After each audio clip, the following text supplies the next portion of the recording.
माथो जोबबाय फंबाय अन्नानै बेवहाय गाराबा मोजां जागौ नामा?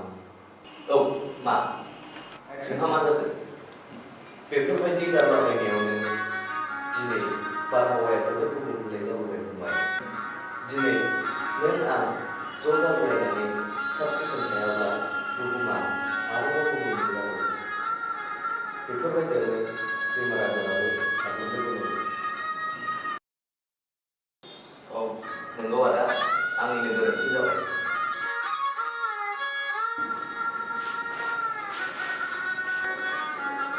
बेनिखायनो फै जों बयबो खौसे जानानै साब सिखोन आबहावा दानो।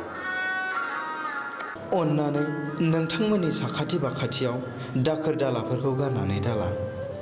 बे दाखोर दालायानो नोंथांनि इयुनाव खैफोद लाबोगोन।